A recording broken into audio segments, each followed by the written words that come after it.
to the show, and we're coming to you from Claisebrook Carnival. Got all kinds of things happening, but the first thing I want to tell you about is we're going to give you the big opportunity to get the Time Glow. You still got time to get your entries in. $2,000 worth of your uniform for your sports club, leisure, whatever it may be. You don't have to buy anything, but if you win the prize, you can get up to $2,000. And all you got to do is, we've been running a competition for a while, asking the questions, getting you to write down the answers, and we're going to, throughout the whole show, once again give you all the questions and answers. It's your last chance. Get your competition entries in, because there's not a lot of entries, and we want you guys to possibly win that. So anybody involved with a sports club or whatever, up to $2,000 from Time Glow. Fantastic stuff. Now, Wayne, what kind of stories you got on tonight? Well, I have a basketball story. It's from the State Basketball League. It should be exciting. It's an annual tournament that's held to determine what type of players are going to be in the league this upcoming season.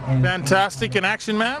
I'm presenting an Army Cadet story that I did quite a while ago. Yeah, and we got a bit of, how you going, boys? And we've got a bit of a challenge coming up for the action man. He doesn't know about it. You're going to have lots of fun. Are you any good on bikes? We'll soon find out. We'll soon find out. And James? How you going, Moose? For all you petrol heads out there, I'd like a HK 350 Chevy Monaro, but I don't have one. Later on tonight, I did a story a while ago at the Blue Light Street Meet, which is legalised drag racing. But unfortunately, Tango 1 wasn't there, Moose. Something about Sean Nash doing burnouts or something like that. We don't know anything about that.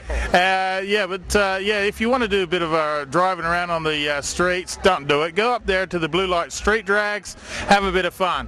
And I got a bit of a magic story, but don't forget to put your tape in now, push record, because you want to get all the answers to the question for any sports club. All right, $2,000. Now let's go across. Wayne, you're going to have a chat with someone doing a bit of boat riding. Hello! Just kidding. Anyway, we're here on the foreshore, obviously, and I'm here with some superstars of sculling. Now, some of these names are very difficult, because I'm going to see if I remember them. We have Dominique. How you doing? Hey, yeah, good. And we have Phil. Right. And Phil. Hello. All right, then. Now, can you guys tell us a little bit about sculling? Now, for some of our viewers, especially people from Balls and Iron, sculling usually means this. But sculling for you guys, what does it mean? Pretty much the same for the last year, actually. But at the moment, it's sitting in a boat, rowing just by yourself with 2 oars, without anybody else. So it's just one-on-one kind of rowing. Yeah. Okay. Now, what is the training like? Yeah. Training's quite hard. You do like. You carry these things around with you and you're ready for action at all times, yeah. whatever the way to scull, yeah. No, lots of kilometres, lots of 20 kilometres, 25 a day sort of thing. Oh, okay, so you guys have to get up pretty early in the morning. Now, Dominique, you're one of the younger guys. I see you're getting right into it anyway, getting into the spirit. One of the younger blokes, what is it like for you in these races? Are you learning quite a bit? Oh, yeah, it's good. Like, to beat the older guys, I beat Phil. He's actually a teacher at my school. Oh, okay. Well, we try to stay away from the older. We say more mature guys. Yeah. And what school do you go to? Trinity College. Yeah, just in East Perth there. Okay, that's pretty good school. I think I was out in front of there doing some hubcaps earlier, so I know it's a good school. Now, now you guys, basically, you've been doing this for 16 years. 10 years. 10 years? And 16 for Phil. And 16 years. Now, what got you guys started in it?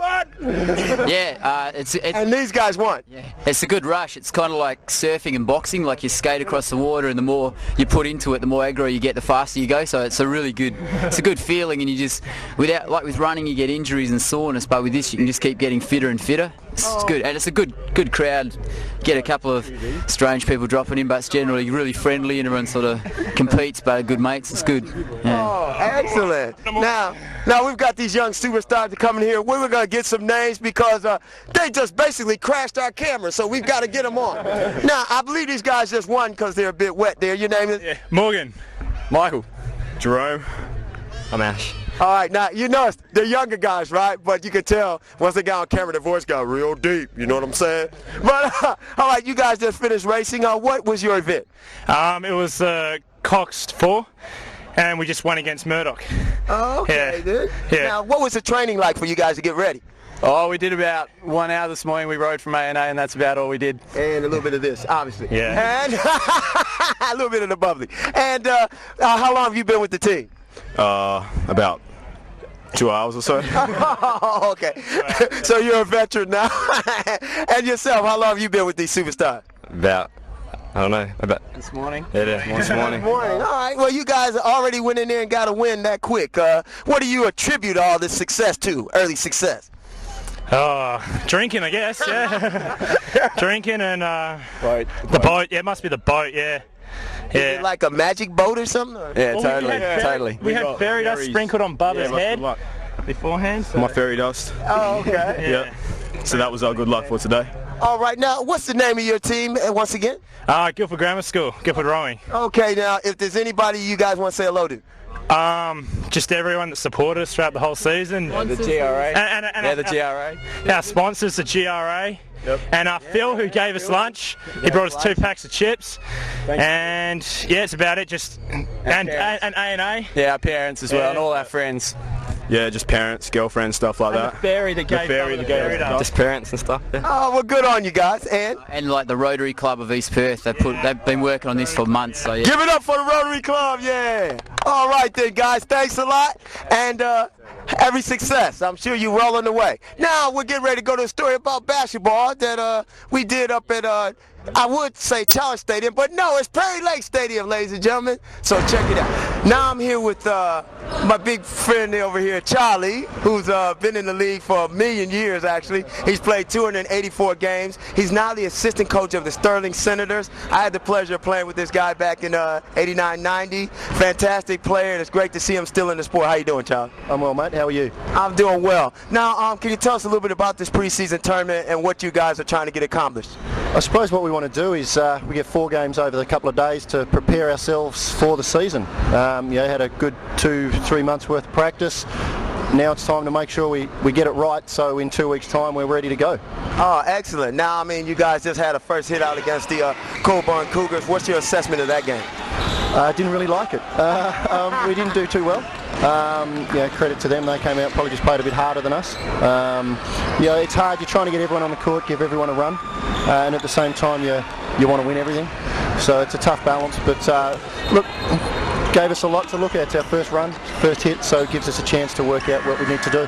Oh, excellent. Yeah, this tournament is actually fantastic. I mean, a lot of teams actually will be cat and mouse and playing a lot of their younger players and trying to get them some experience. But once the ball throws up in the next couple of weeks, it'll be all business. I mean, your head coach is, a guy that's had a lot of experience in the league. He's played in the NBL. Want to tell us a little bit about him and what he does? I think we all know Glenn's a bit of a character. Very much a character. He likes to have fun. He likes to keep it fun for all the guys in the team. So, but he asked for a high intensity level. That was what Glenn was renowned for, as you know, as a player. He went out and gave it his all every second he was on the court, and that's really all we're asking of the guys. And then hopefully we can put a structure in place that'll help them achieve the goal. But Glenn's great to work with. He's easygoing. There's no problems with him. He's approachable, both from me as a coach this year and also the last couple of years as a player, and just very easy to get on with. Yeah, he is. He's a great guy. I mean, comes from the Ellis family. Great family tradition. I mean, their father coached the Wildcats back in the early days, and Mike Ellis was a stalwart, an all-star for the Perth Wildcats. And Glenn played as well. So we're looking for big things from you guys this year. I believe you guys will be getting Kami Alaweo for the season. What will that mean to you? A whole lot. As you know, Kami's a Wildcat player. He's a young kid that's got a whole lot of potential. He's starting to realise that. I wish I had 1/1,000,000th of it. But he's starting to get to the level now where we're hoping that he can bring a lot more to the game to us. We know he can score. He's a great athlete. We're looking for leadership out of him, an all-round game from him now, and hopefully that helps him then have a better year next year with the Cats. And really that's what his goal is. Obviously it's to help us win, but he's trying to develop himself to the next level, so he's demanding more court time out of Alan next year, and we want to help him do that. That's excellent. Well, we want to thank you guys a lot. Good job today. I'm sure as you guys progress along and everybody gets their structure intact, if you can get the guys to play half as hard as you did when you played, I'm sure you guys are going to have a fine season. Thanks, mate, and hopefully you're right, and we're looking to go a long way this year. Thanks a lot. Hello, I'm Shane Hempel. No, I'm not. This is Shane Hempel, and he's the head coach of the Coburn Cougars, and they were just victorious in a bit of a thrashing of the Sterling Senators early in the preseason. How you doing, Shane? Yeah, not too bad. All right. Now, Shane, you've had years of experience as a player, as we see young Troy Clark there in the background. You've had a lot of experience, and you seem to have passed that on to your players. What has your preseason been like? Because you guys look pretty darn tough out there today. Yeah, we've had a pretty interrupted preseason, but it's been good. The guys have been on the beach, got a little bit fit, and we're sort of carrying on to the court now. So we're just sort of a little bit behind maybe court-wise, but aside from that, we're looking pretty good. Yeah, I mean, defensively, they're looking very tough out there. And I believe you have James Crawford playing for you as well, is that right? Yeah, JC's playing. He adds a lot of experience to the group, or the average age anyway. So he brings a lot of experience to the guys and imparts that experience on the big guys. It's good. Oh, excellent. I mean, we caught the game in the second half, and you guys had fairly a good amount of control. Can you talk a little bit about your starting five? Yeah, we're probably going to mix it around a bit during the season, but we've got about probably 9-10 players that can all start, I think. Paul Pockentester, who used to play with the Wildcats, I think is maybe still on the squad. Troy Clark, who's a veteran of 1,000 games or so. At least. And James, and then it's just a raffle to see who sort of plays after that. So. Okay. I saw you have a lot of like mid-sized forwards and stuff that seem to have a lot of talent and potential. And if you could elaborate a little bit on that. You've got 3 or 4 guys that I hadn't really seen before that displayed a lot of hustle and effort today. Yeah, we got some. Our big kids are young, apart from James, and so it's exciting. We got some exciting prospects there. They're all about 21, 22, 23, which is good for the future. So I know that James won't be playing forever, so we've got to see if we can get someone down the track. Okay, then now, I mean, who do you guys play next in this tournament, and what do you think you're going to have to do against them? We play the Willetton boys next, so it should be a lot of fun, I think. I think both teams always have good games, so we're looking forward to the challenge. I think they're probably a bit more advanced than us as a team at the minute, so we'll have to see how we go. Yeah, well, I mean, you've had a lot of experience at Willetton. You played about 10 years there, and I can recall you hitting a lot of threes on me and a couple other people, so I know the skills there. You've also had experience coaching at the higher levels, coaching, I believe it was under 21s for Australia. I think it was on more just the state teams instead. Yeah. So it was, it's been good fun. Yeah, excellent. Well, wish you guys every success in this tournament, and I'm sure you guys going to bring home the bacon. I'll see how we go. Thanks, Wayne. Hello, I'm in Scotland, and as you could see, I was just taking off the Loch Ness Monster, and but that's okay. Anyway, I just want to say that Willetton actually won the Easter Carnival basketball tournament. They defeated the former champions, the Perry Lakes Hawks. But I will shout out a warning to Willetton. Usually the team that wins that tournament never usually wins in the regular season. But anyway, we'll get to another story. Anyway, we're going to go to James now. James is here wandering around, and we're going to see what he's doing. Meanwhile, I'll keep tackling the Loch Ness Monster. Get over here, you little monster. Get over here. Sorry. Thanks a lot, Wayne, and you don't do a very good Scottish accent, by the way, anyway. Now, I'm speaking with John. How you going, mate? Good, mate, thanks, yeah. Now, tell us about everyone behind us in green shirts. Well, the guys behind us in green are from the main roads. Yeah. And special team, I hear. Oh, a very special team, yeah. Why? Well, these guys have been here for 15 years trying to win this trophy, and this could be their year. The year of the roads, eh? The year of the river rats, mate, yeah, yeah. And has there been any special training coming into this one? I mean, obviously, if they're going to win it, it's got to have some stealth movements there. We've been going through a few things, a little bit of the Tai Chi and some acrobatics and things like that, but it's all about finding the dragon spirit and getting the chi into it, so to speak. Yeah. And how long have you been involved with it yourself, John?